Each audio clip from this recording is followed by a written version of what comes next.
What I would like to do today, and probably extending over another talk, I talk about Karna, a generous man, very loyal man, and a tragic hero. Karna occupies a fairly important position in the hierarchy in Mahabharata. And what I would like to do is to take you through Karna from birth until his death. So that's a tall order. And there are a number of sections in the Mahabharata where Karna appears, and I'll try to capture as many incidents where Karna appears as possible. And I cannot guarantee I would have covered everything that Karna has done in the 36 parvas, but I have done my best to collect information about him, scanning through, starting with the Adi Parva up until the end, when the war ends. Karna, as you know, was born of Kunti. Kunti was the daughter of Kunti Bhoja, the king, and King Sage Durvasa comes to the kingdom and wants to stay for a year in the palace. So Kunti Bhoja assigns his daughter, adopted daughter really, Kunti, who's still a young girl, to take care of all the needs of Sage Durvasa. And Kunti, probably maybe 12 or 13 years old, I am not sure exactly how old she was, but she was still a young girl, not of maturity yet. And she takes care of him. He would tell her, I'm going to the river to take a bath and come back. I would like to have all of these dishes prepared for dinner. And then she would go to the kitchen and have all the dinner prepared, only for Durvasa to come back and say, I'm not hungry. I'm not going to eat anything now. And so instead of being dejected or disappointed, Kunti showed absolutely no reaction to that. And she kept on smiling, and that's okay. Maybe he's not hungry. That's fine. And one day he would ask her to arrange all the samagris for the puja, and she would follow the orthodox style and arrange everything. Then he would come back and find fault with one or two things and would get very upset and leave. And so she would then rearrange things according to his wishes to satisfy him. So Durvasa tried very hard to make Kunti angry, but she was never angry. She was always pleasant, always smiling, and taking care of whatever the needs were in the most appropriate way she knew how. So at the end of the year, Durvasa was very happy. And then he called Kunti and said, I am very, very happy that you have taken care of me very well, and you never got disappointed, or nor did you get angry. And so I am going to give you a boon, a vara. Vara means a boon. So he says, Yam yam devam tvametena mantrenam avahishyasi tasya tasya prasadena putrastava bhavishyati. Whatever God you invoke by uttering this particular sacred mantra, and that particular God will come and grant you a baby boy. So that was the vara, or the boon, that he gave Kunti, and then he left. Kunti was a very young girl, and so she was very inquisitive, very curious. What is this mantra? How does a God appear if I chant this mantra according to the instructions given by given by the Guruji? And so one day she was standing on the balcony early in the morning. The sun was rising, and so she was looking at the sun, and the sun was brilliant and very shiny. And then she said, I wish I had a son just like sun, radiant, strong, and powerful.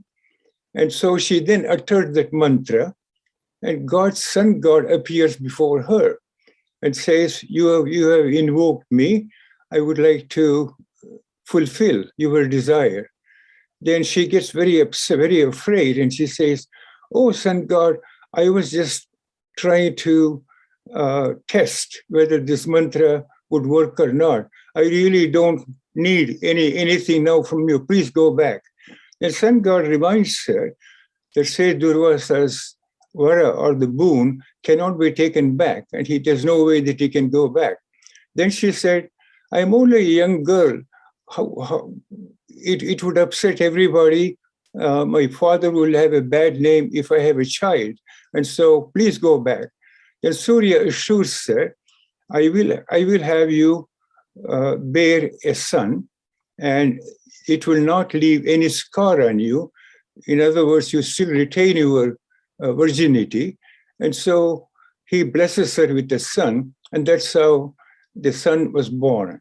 He was born with a body armor and beautiful earrings. And Kunti didn't know what to do with the little boy. So she and one of her trusted associates takes the boy, puts it in a basket, covers it up, and then she prays to all the gods for safekeeping of the boy and let the basket float on the river. And one of the charioteers named Adhiratha found this basket, and they opened it and they saw this beautiful little baby smiling at him. He took the baby home to his wife Radha, who did not have any children, and they brought up Karna. He was called Karna. And they were brought up, and then he taught him all the skills, archery, fighting, everything that he knew about the scriptures, everything he knew about the secular life. He taught him, and they brought him up in a very loving fashion. But that's how Karna was born. And now nobody knew about Karna's birth except Kunti. Later on, you will find in the Mahabharata, Bhishma knew about it. Obviously, Vyasa knew about it, and Krishna knew about it. That's about it. Otherwise, nobody else knew the lineage of Karna. And so now I'll take you back to the very first encounter of Karna and Arjuna. This appears in the Adi Parva, chapter 134. Drona, the great master, had taught various skills of war to both Pandavas and Kauravas in terms of archery, in terms of fighting with swords, horsemanship, wrestling, fighting with maces. So he had taught all the things, and so he was very pleased with the progress made by his students. So he wanted to have an open day where the students could demonstrate all the skills that they have learned from him. So Drona goes to Bhishma and also to the blind king Dhritarashtra and seeks their permission to have this open house wherein the students could demonstrate all the skills. And Dhritarashtra was very pleased to hear this and said, "Oh, the best among Brahmins, you have certainly completed a monumental task. Please tell me where, when, and how you want your students to demonstrate their skills. I only wish I had the eyesight to witness this particular demonstration." This is one of the first instances in Mahabharata where you find a sincere remorse, the Dhritarashtra's sincere remorse. I only wish I had the eyesight to see this particular demonstration. He then asked Vidura to arrange for such a public demonstration in consultation with Drona. Vidura, of course, was a very wise person, a counselor to Dhritarashtra. All arrangements were made for the expo, and invitations were sent to several people. Gandhari, Kunti, and their entourage were present to witness this particular demonstration.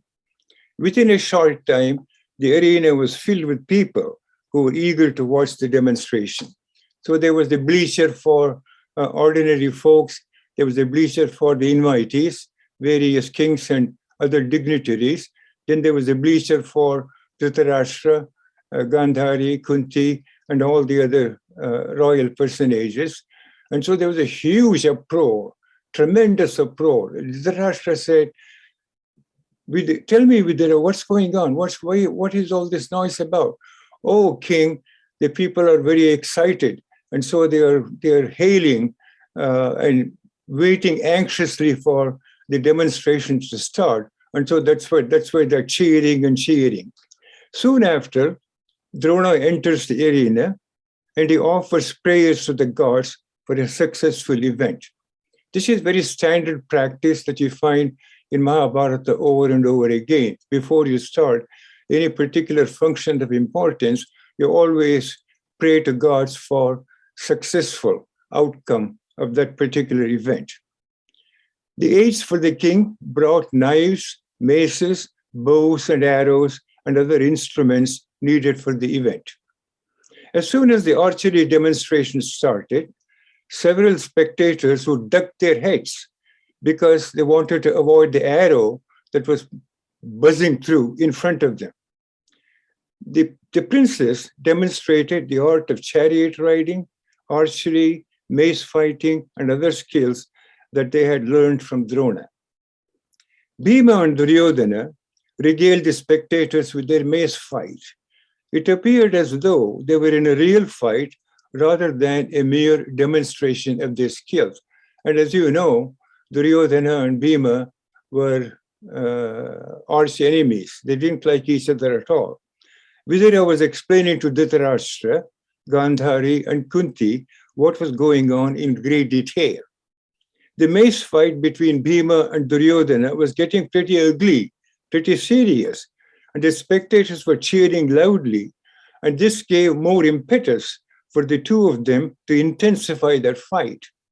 At this time, Vidura was very nervous, Drona was very nervous, then Ashwatthama goes and restrains the two and tells them not to be serious. They have demonstrated their skills very well, and now it's time for them to retire.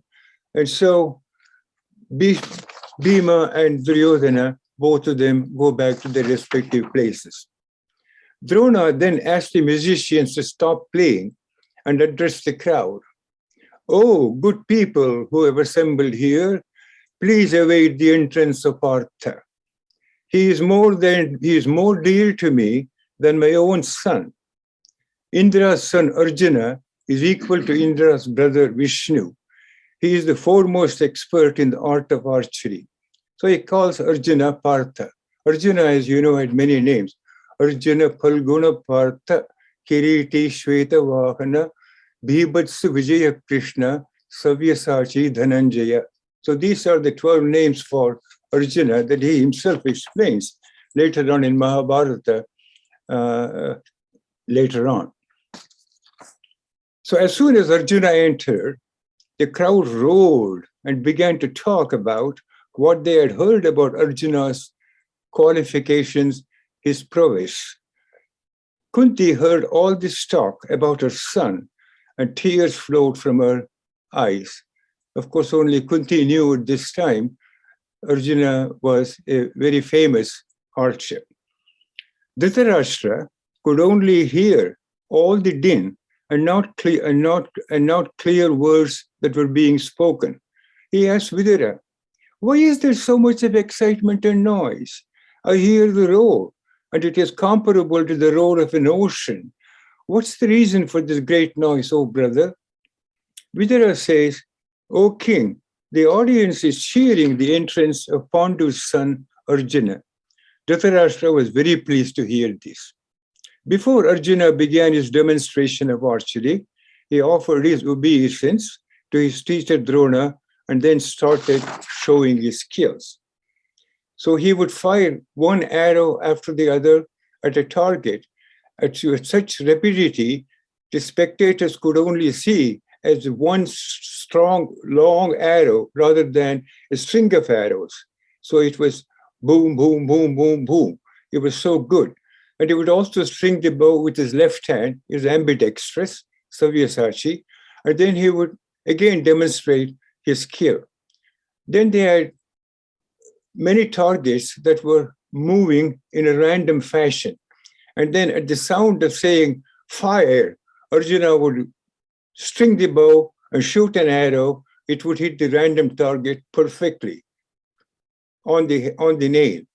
Then they had two targets that were at the end of a big rod, and the rod was spinning at the center. So the rod was spinning. At the end of the rod were two targets. And so Arjuna was supposed to hit those targets without fail as the rod was spinning, and he was able to do that. Then there was a target way up on top of a tree, and then there was a mirror. Arjuna had to look down into the mirror and string the bow and hit the target looking into the mirror and not at the target directly. He was successful. Then he rode on a horseback and showed his skills of archery riding a horse. So he demonstrated all kinds of skills that he had learned. He demonstrated the use of various arrows, short arrows, short arrows at the target while standing, sitting, and even riding a chariot. The audience was simply amazed at the skill of Arjuna. While the spectators were watching Arjuna's feats in wide-eyed wonder, Karna entered this spacious arena. This is the very first time Karna meets Arjuna. The entire assembly of people remained motionless, staring at this newcomer.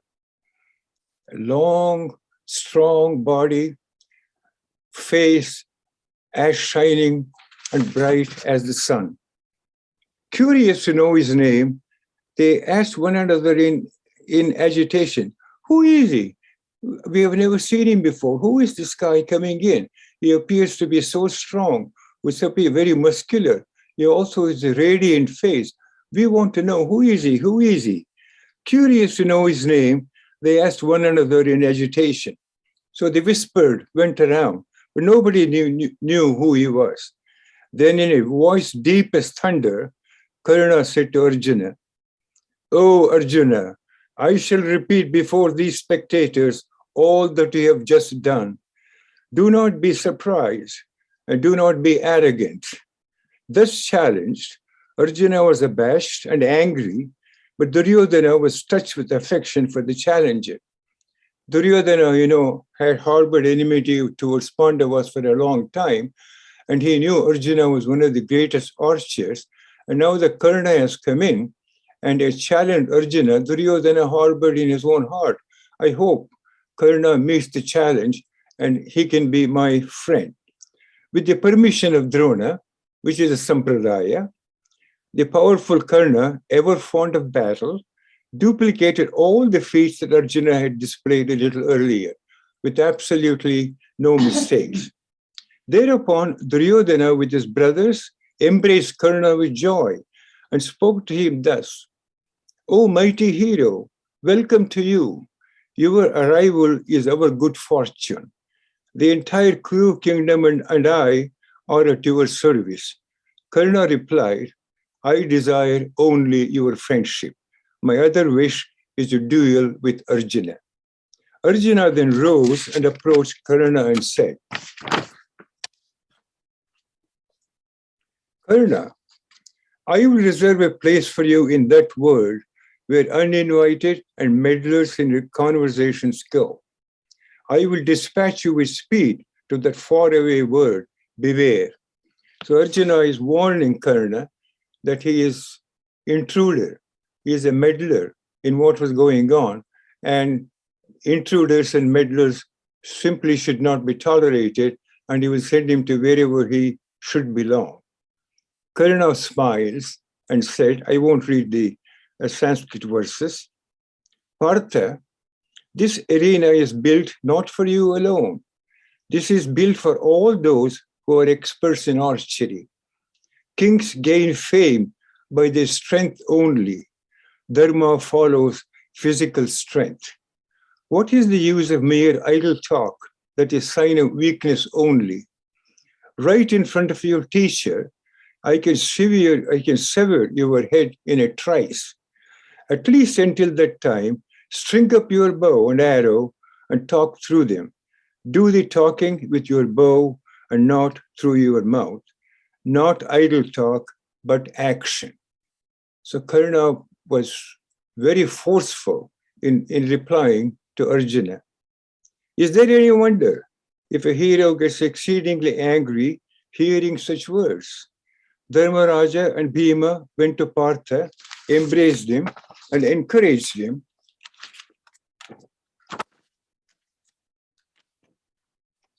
by patting his back, because Arjuna apparently was a little bit frustrated hearing Karna's words, and so Pandavas had to go and pat him on his back and encourage him.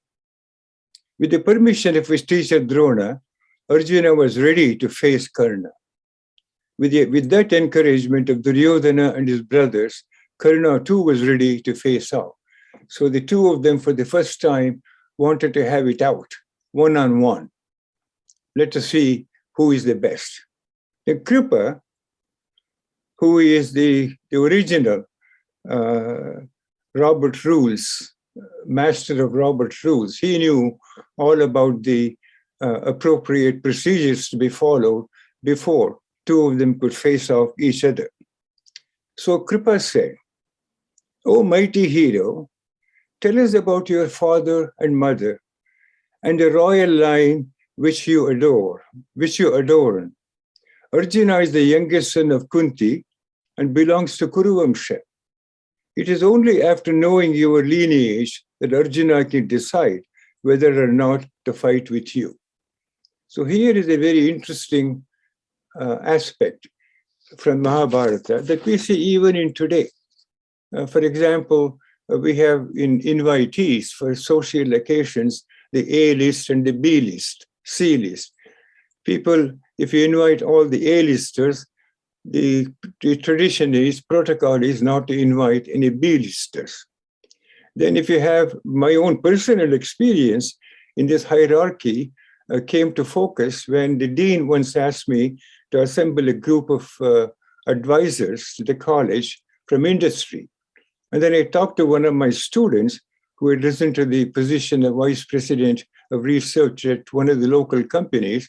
I called him and asked him, "Chris, the dean has asked me to assemble 7 or 8 industrial advisors. So what kind of advice can you give me?" And Chris told me, "If you invite me, I'll be very happy to serve. But I want you to know the protocol. In most of these advisory boards, if you invite one who is a vice presidential rank, then make sure the other people that you invite are either at least vice presidents or above vice presidents. In other words, do not invite people who are of a lower rank."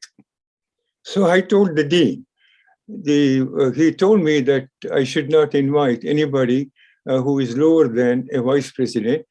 Dean said, "That's fine." And so the assembly was made.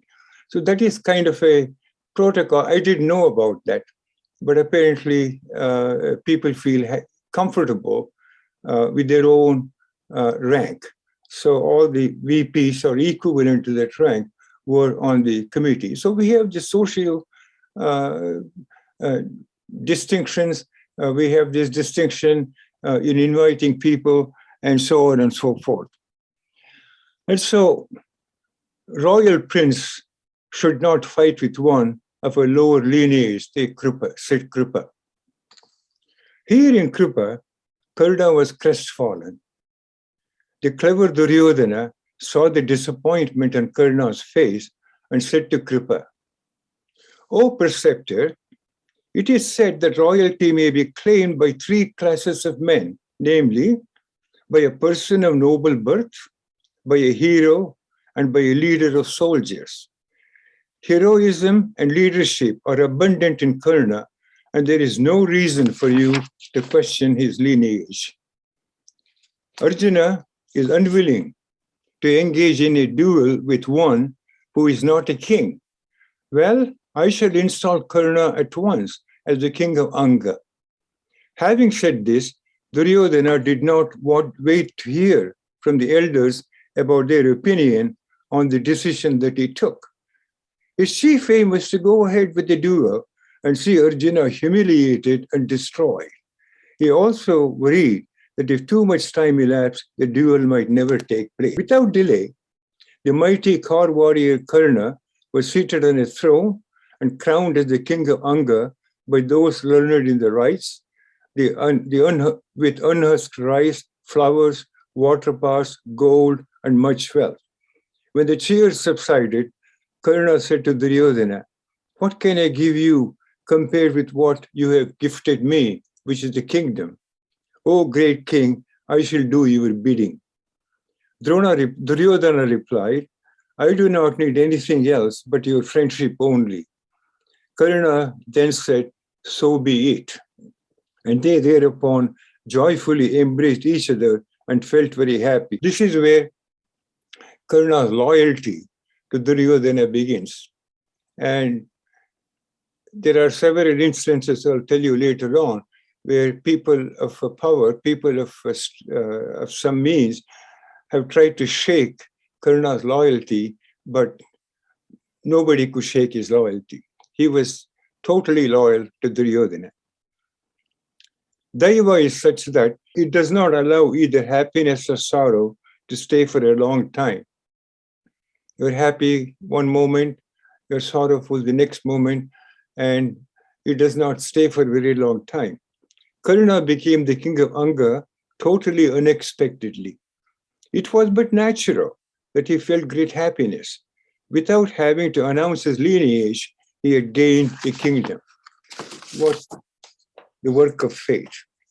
Well, Karna was savoring his new status as a king. In came an old man walking with a cane and sweat pouring from his face. When Karna saw this old man, he put his bow and arrow down and prostrated before him. All the audience was thunderstruck. Why is Karna, this brave man, is going and prostrating to this old wrinkled-faced man who is walking unsteadily with a cane in his hand? The old man, you see, is none other than Adhiratha, the charioteer who had brought up Karna. To Karna, he was his father, and overwhelmed with strong feelings, Karna lay his head on his father's feet. Adhiratha asked Karna to kindly stand, and then he embraces him with tears flowing from his face. Tears were flowing from his eyes. Adhiratha had a quaking voice, and he said, "Oh son, how can I describe the joy that is running through me? I am so overwhelmed with joy to see you here." Bhima sensed that this old man must be Karna's father and said with a laughter, "Karna, you're really the son of a chariot driver, and therefore you're unqualified to be the king of the Kshatriya kingdom." Oh, prejudice still exists, even now. Chariot driver, son of a chariot driver. So Bhima was always arrogant, and so he insulted him. "You're unworthy to compete with Arjuna. Is it not better that you hold a rein in your hand and drive a chariot? Just as a dog is ineligible to eat the food prepared for holy fire, you're ineligible to occupy a throne." So Karna was dubbed as Adhiratha's son, charioteer's son. Bhima's scornful words entered Karna's ears like sharp arrows. His happy face gave way to an angry look. His lips were quivering and his eyes were red with anger. He stared at Bhima, who was laughing loud. What else could Karna do? He very well could not disown his father. Though Karna was born of Kunti and thus a Kshatriya, he was not aware of his real birth. What a twist of circumstances for him. With a heavy sigh, Karna looks up towards the sun, who was gazing at this arena. Soon after, Duryodhana spoke angrily at Bhima and said, "Bhima, it is highly improper for you to have spoken such harsh and mean words. This is not worthy of a prince like you." The forte of a Kshatriya is strength. Relatives to the Kshatriya are also accorded a Kshatriya's strength. Just as one does not know the origin of many rivers, one should keep the origin of strong people secret. Don't you know that the origin of fire is really in water? You know that, don't you? The powerful weapon of Indra was made of the bones of a dead Dadichi. You know that, don't you? He seems to imply that Bhima should focus on Arjuna Karna's strength and as a warrior and not carp on his lineage and other extraneous details which have nothing to do with Karna's strength.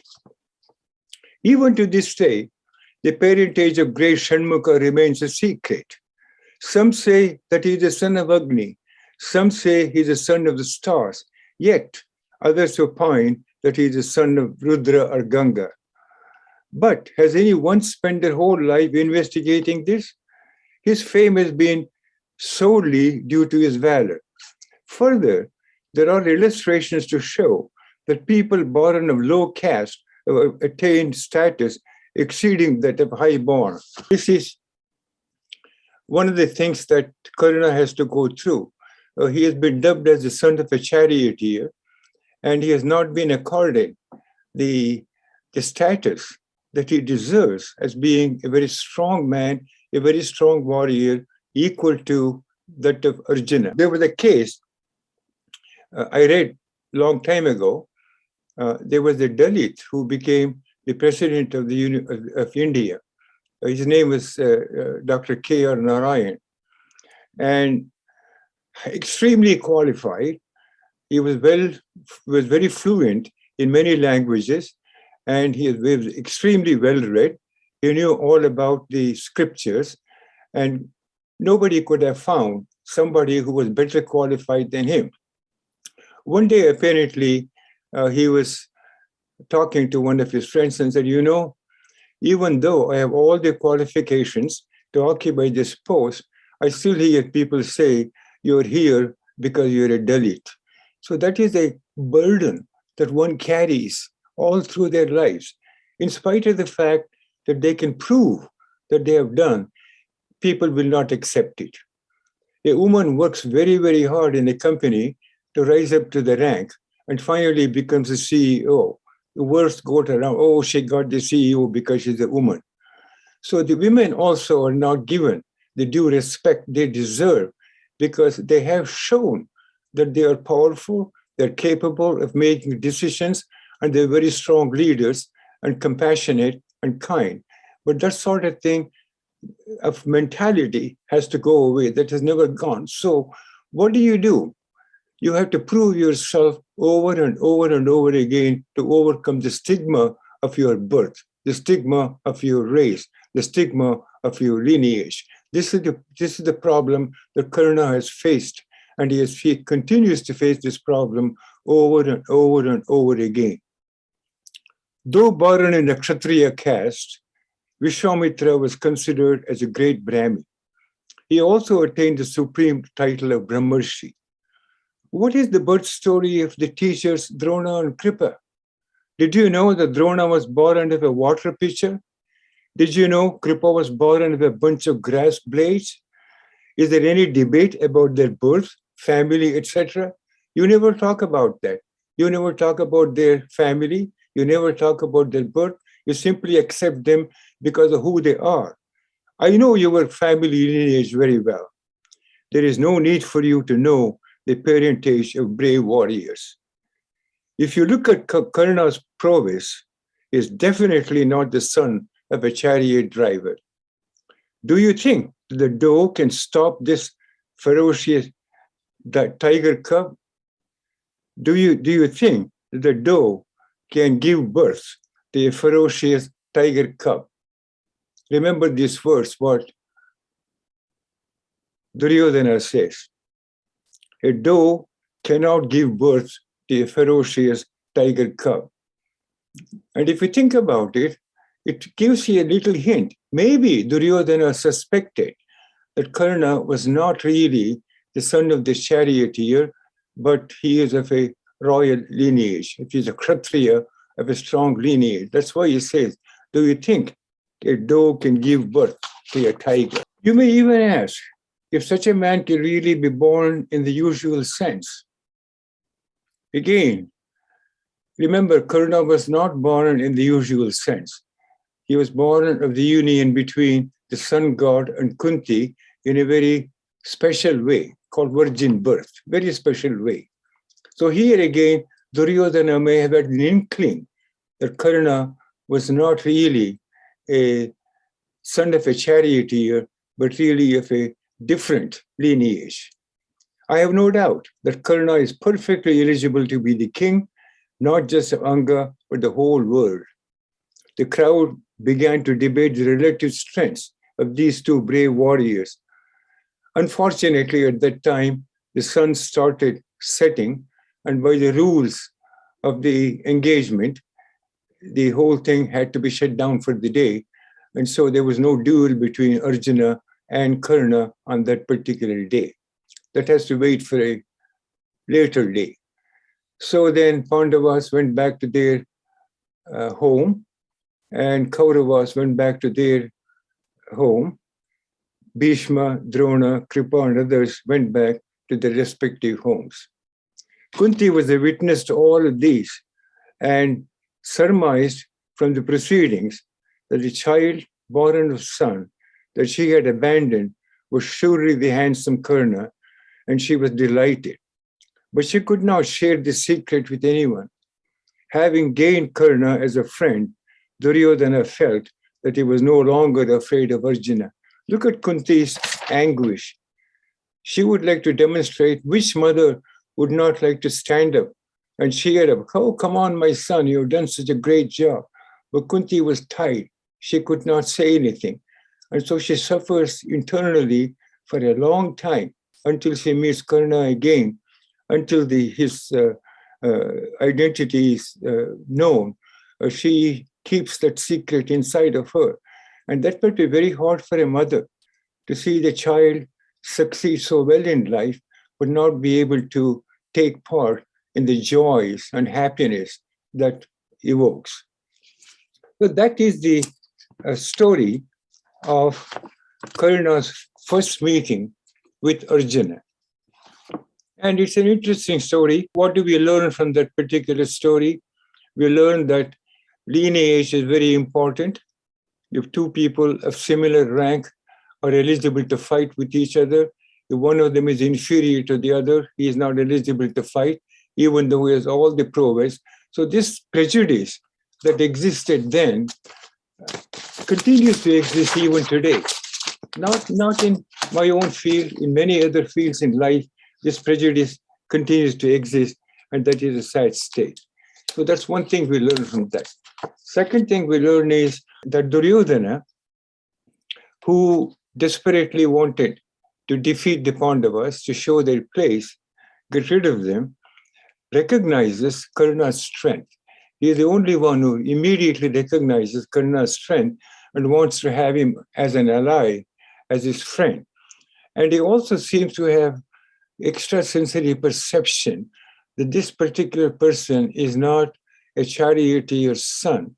And therefore, he must be somebody who is of divine nature, who is very strong, who is a lineage that is not that of a charioteer, but really of a royal lineage. But he seems to have sensed that. So that's another thing that we learn from this.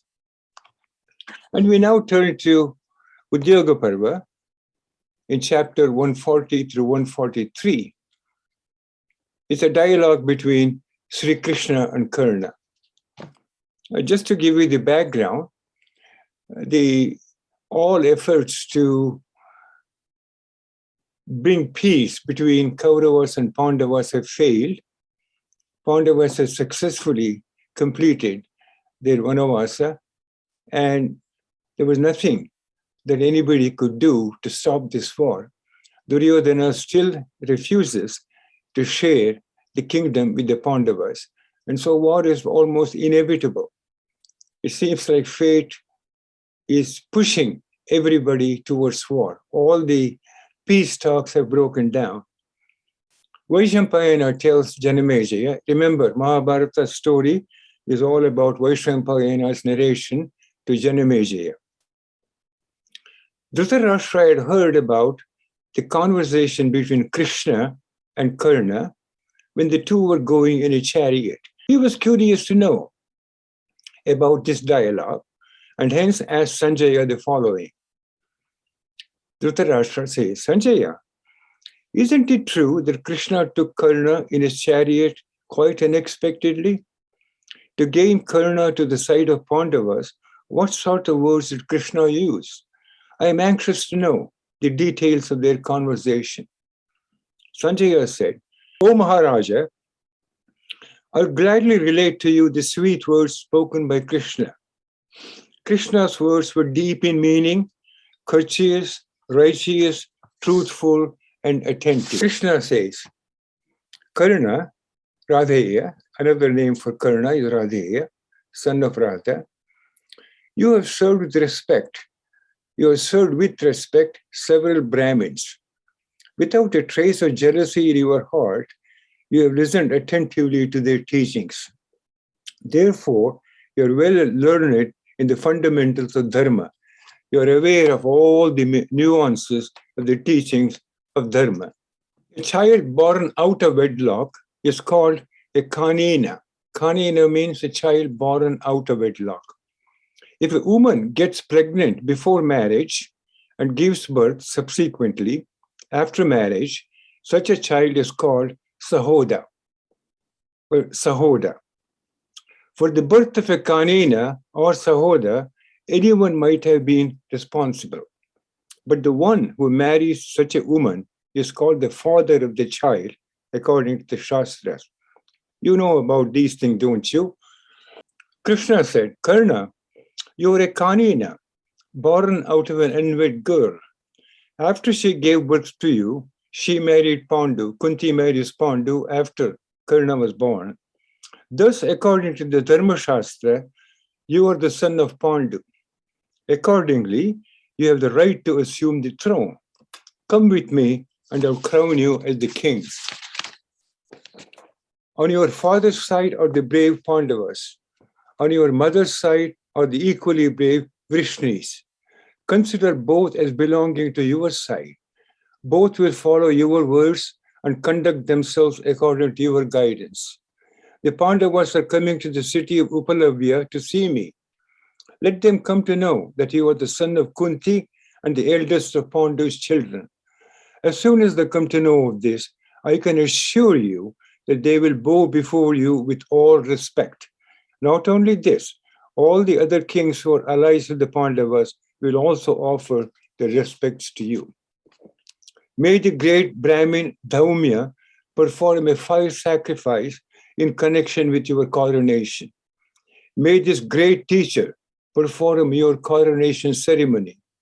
The 5 Pandavas, your brothers in reality, their wife Draupadi, and their children, and I will offer our prayers to you at the time of your coronation. May Yudhishthira be your Yuvaraja. May all the Pandava brothers, Bhima, Arjuna, Nakula, and Sahadeva, follow Yudhishthira in offering you their respect and support. And you will be the unchallenged champion of the Pandavas. Karna, please enjoy the kingship of the generous and kind-hearted Pandavas. Rule the kingdom with compassion and justice. And may all the people proclaim, victory to Karna, victory to Karna. Your mother Kunti will be happy beyond words. Seeing you as the king, your friends will be happy and your enemies will be distressed. May you and your brothers live happily ever after. Hearing these words, Karna says, Keshava, you have spoken to me with love as your friend. For my own well-being, I have no doubt about this. Krishna, there is nothing that you are not aware of. As you have said, I consider myself as a son of Pandu. Kunti gave birth to me by union with Surya before she was married. Soon after I was born, she abandoned me by putting me in a basket in which he had placed me on the river. According to Dharma Shastra, I am indeed the son of Pandu, whom Kunti married later. But she did not afford me the opportunity to be Pandu's son. She abandoned me. The kindly fisherman Adhiratha found the basket and took me to his wife Radha. Radha was ecstatic as soon as she saw me. As a child, I would urinate on her thighs, and she would laugh. She was still holding me. Without any complaint, she would wipe it away and kiss me all over. Adhiratha and Radha are my real parents. It is my duty to offer them the religious rites after they are no longer on this earth. If I agree to accept Pandu and Kunti as my real parents, I will lose the authority to perform the rites for Adhiratha and Radha. Therefore, how can I abandon them? No way. Adhiratha looked after me as his own son. He taught me the scriptures. He performed all the samskaras and even got me married to girls from the fisherman community. I have my own children. I love all my wives dearly, and how can I leave them all behind and become a Pandava? Not for the love of wealth, nor for the love of power can I erase these facts. His loyalty shows through here. No amount of wealth can take my way away from my loyalty. No amount of love can take me away. Moreover, I've enjoyed the hospitality of Duryodhana for the past 13 years. I performed various yajnas in the company of fishermen. As you will know, Duryodhana trusts me. He depends on me in his fight against the Pandavas. It is fair to say that he is emboldened to raise arms against the Pandavas because of my prowess in warfare. So here, Karna is for the first time showing his, I wouldn't call it arrogance, but Karna is firmly convinced that he is a great archer. He is equal to or perhaps even better than Arjuna. And therefore, he says that Duryodhana is only acting with great authority, with great confidence because of me. In other words, you take me away, Duryodhana is nobody. And also I have depended on the Duryodhana all these years. I have taken hospitality and shelter with Duryodhana, and I can't abandon him. You see the same thing in Mahabharata. Just before the war started, after Bhagavad Gita was spoken by Lord Krishna, Yudhishthira takes his chariot and drives towards Bhishma. All the spectators are wondering, why is Yudhishthira taking his chariot and going towards Bhishma just before the war starts? Maybe he goes there to surrender himself, or maybe tries to wheel Bhishma away from the Kauravas to Pandava's side. So he goes and Yudhishthira seeks the blessings of Bhishma in this war. And then he asks him, would he consider coming and joining the Pandavas? It would be a great thing for the whole of humanity. This is where Bhishma said this immortal verse, Arthasya Purusho Daso, Dasastva Artho Nakasyachit, Iti Satya Maharaja, Baddosmai Arthanak Karavaihi. Man is the slavery of wealth, slave of wealth, and wealth is never a slave of man. This is the truth, O Maharaja. For me, I am bound to the Kauravas by their wealth. By showering wealth, Kauravas have kept me imprisoned, as it were. So this is the one that you see. Then Yudhishthira goes to Drona, he tells the same thing. He goes to Kripa tells the same thing. What it says is that I've eaten salt in his home. How can I betray him? In other words, I have given my word that I would be supporting them, and now I cannot betray and come back on my own words. So even great people like Bhishma and Drona, Kripa and others have faced this dilemma. They know they're on the wrong side. They seem to be helpless. They don't know how to get out of the particular situation that they are in. And Karna says, Duryodhana has chosen me to go one-on-one against Arjuna. And I have promised Duryodhana that I will fight Arjuna all by myself. I have given my Duryodhana my word. How can I then join forces with the Pandavas and renege on my promise to Duryodhana? If I do, what will happen to my name? What will happen to Arjuna's name? Both of us will suffer ignominy. I understand your concern for my well-being, O Krishna. That's why you have urged me to join forces with the Pandavas. I also know that the Pandavas will obey your words. But according to all that I have said so far, I am unable to honor your request. I must stay with the Kauravas. This shows his fierce loyalty to Kauravas. O Janardana, I have a small request to make of you. You know the origin of my birth. Please do not reveal this to anyone else for the time being. Keeping this information a secret for some more time, I feel, is the best for all concerned. Please grant me this request. Yudhishthira is a man of great honor. He has complete mastery over his senses. If you were to come to know that I am the eldest of Kunti's children, he will never agree to ascend the throne.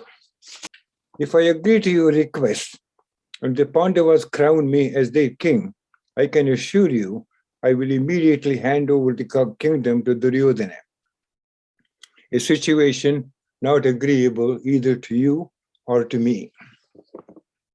May Yudhishthira, whose friends are Krishna and Arjuna, be the king always.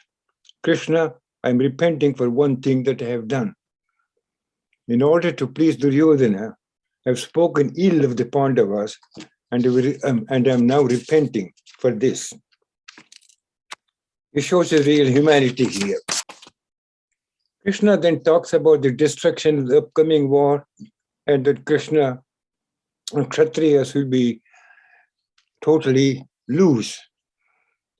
Kurukshetra is well known in all the three worlds as very holy. In such a field, all the Kshatriya warriors will perish by the wounds inflicted by divine weapons. So Karna, I am terribly afraid of the outcome of this war. The fame and glory of soldiers who fought in this war will remain so long as mountains exist and rivers flow.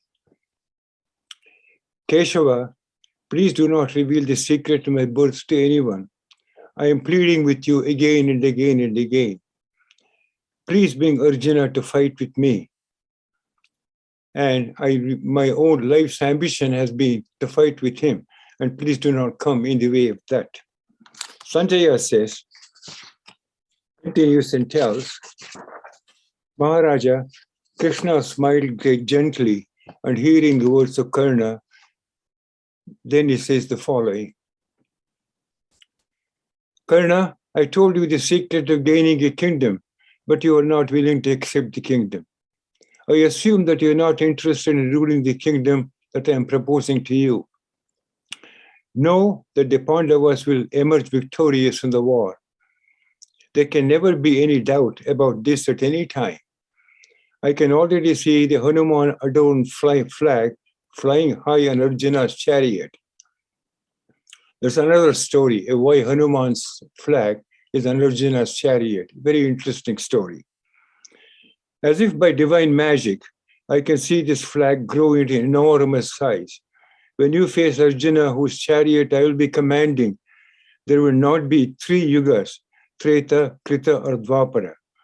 Only the influence of the calamitous Kali Yuga will be there.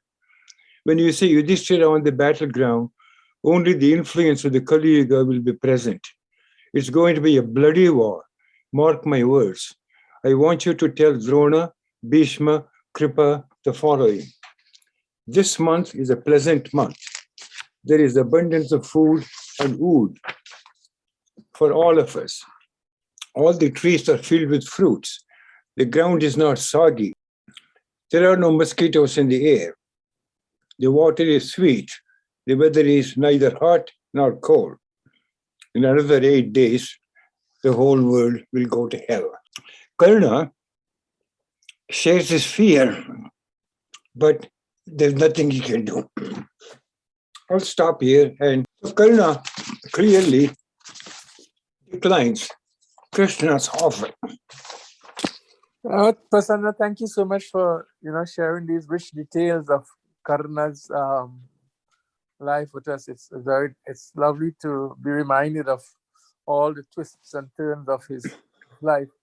I think you lifted up one important point.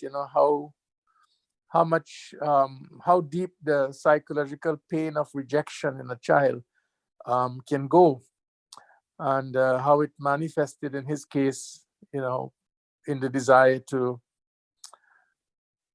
avenge all of the hurt of rejection in his early childhood. We all have this deep need for parental love and acceptance, and he was at some level, deprived of that. So it left a deep wound in Karna. I think that's an important message in this, in what you summarized. Yeah. Sutaputra, as he was called. So the humiliation that you highlighted also about his parentage, the way in which Bhima and others tormented him for the fact of his birth, which I think you made very good connections with contemporary racism, which is also birth-based form of justice and oppression. There's so many other ways in which people are tormented on the basis of their birth, but Karna also suffered that. Yeah, thank you, Prasanna. Yeah, he could never divorce himself from Sutaputra. He was always chided as Sutaputra. You remember Draupadi in the Swayamvara when she went, where Karna actually won fair and square. Draupadi rejects him. I cannot marry the son of a charioteer. You're a Sutaputra. So Yes. that has bothered him all through his life. My take on this is, what can somebody do? You've shown your strength, you've shown your brilliance, but you're tagged with Sutaputra, some lineage, which has nothing to do with your job, with nothing to do with your qualifications, but you're tagged with this. And that's a sad part of it. Yes, indeed. Very sad part. Very true, Prasanna. To treat other people. Yeah. I think enjoyed your stories. I look at this from a slightly different perspective. You cannot change the past, but you can learn from those stories how we can improve ourselves. So once we recognize, and you beautifully illustrated through the story, how inappropriate the behavior of those individuals were, in our life, we have to make sure that we do not pursue similar activities in day-to-day lives. So I think that's the key thing to learn. So I enjoyed the story. At the same time, I realized this is good, I'll follow. This is not good, I'm not going to follow. So thank you. Thank you. Yeah, very good point. Very good point.